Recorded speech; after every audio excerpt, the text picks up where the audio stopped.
So recently, I watched this video, and I'm not sure which video it came from. I do apologize, but it's this idea that we have to make a case on why we deserve the things that we do. And this idea was so profound to me that I do have to bring it up today. And basically, I'll tell you how this idea goes.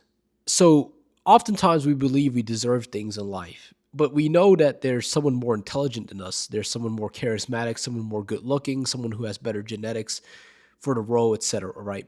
There's always going to be someone theoretically better than you that's possible um, for the job. And the idea is that you just make a case on why you're better. And it was such a profound idea that it really blew my mind. Oftentimes we think about a role or like a job and we think about the requirements, and we think about how we can overcome those requirements by having attributes that are much better or much of a higher degree to overcome, like the word, I think the word would be overcompensate for those shortcomings, etc. You know what I mean? And I think recently in the past few years, this word online I've been seeing is copium, cope, whatever, right? And we kind of created this negative connotation to copium or cope. But I feel like cope is not such a bad thing because obviously everyone will have shortcomings in life, right? You may be short, you may be unintelligent, you may be ugly, you may have certain negative genetic traits. Everyone has shortcomings and they're unavoidable. It's just what it means to be human. But the idea that you have to make a case is such a powerful thing because when you have shortcomings and you want this goal and these shortcomings that you have stop you or affect you from having this goal, you have to overcompensate in other areas. It's just that simple. If you think about mathematics, that's just how it works, right? And I think the word cope has really stopped us from trying to achieve more. You have this short guy hitting the gym and everyone say he's coping for his shortness, right?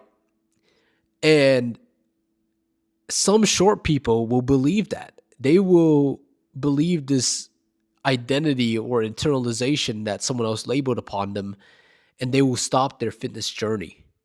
And it's kind of sad to think about. And I think about it all the time. And I'm not a particularly tall person. I'm like 5'8", so I'm not particularly tall or anything like that. But oftentimes I think about it too. Like, okay, like you have this short person that gains muscle mass. He just looks shorter, right? And in your mind, you're thinking like, this is just some level of cope. But in reality, you're making a case. And that's the right way to see it. I think you're making a case so strong as to why you deserve the things in your life that even your shortcomings cannot stop you from. Maybe you're not that intelligent, maybe you're not that tall, but if you make a case strong enough that you can achieve your goals where the people that are in these environments that you want to be in have a different characteristics that you have, you are basically saying that these strengths that you have overcompensate for the shortcomings that you have.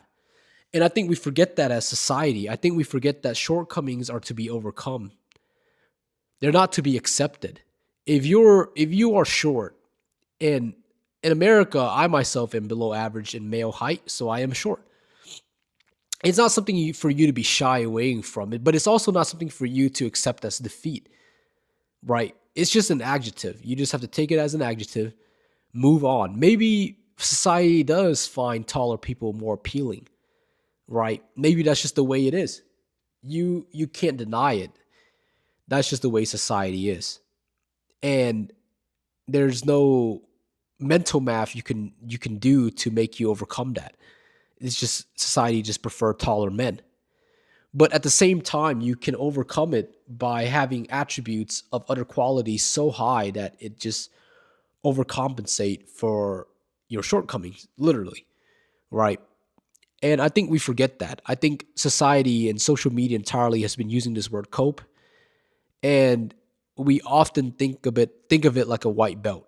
It's not a white belt, right? I don't think of it like so a white belt, right? I'm 24, right? I have no hair. I'm 5'8". I'm not like I'm below average height in male height, but I have succeeded in life in anything I've wanted to do because I tell myself a case that I deserve more. And it's just that simple, right? And I think we can all adapt that. We can all adapt the idea that we deserve more. And even right now, I work a job right now that pays me about $200,000 a year. And I think a lot of people would call it quits here. They would settle down and they would be comfortable, but I cannot be comfortable. I have to make a case on why I deserve even more than what I do now, which sounds kind of greedy. Maybe if you don't make this amount of money, or maybe if your dream is to make this amount of money, it sounds greedy, but to me, it isn't. It is just the path that my life is. My life cannot be staying at this job, making this money, even though I don't enjoy it, right? I cannot live that path. So I have to make a case even stronger as to why I deserve even more. And that goes for not just work or business, it goes for relationships. You have to make a case on why you deserve the best of men or women or whatever you're interested in. You have to make that case. And I think we forget that often. I think we label it as cope or whatever, and we try to ignore it. But I think that's just all stalling mechanisms. I think we forget that there's work to be done. If you are below average, you have shortcomings, you have more work to do than someone who doesn't have those shortcomings. That's just the cards you are dealt, and you can't change it. So you might as well get to work, right? And I think society has called it cope or whatever, but they do that because they're scared.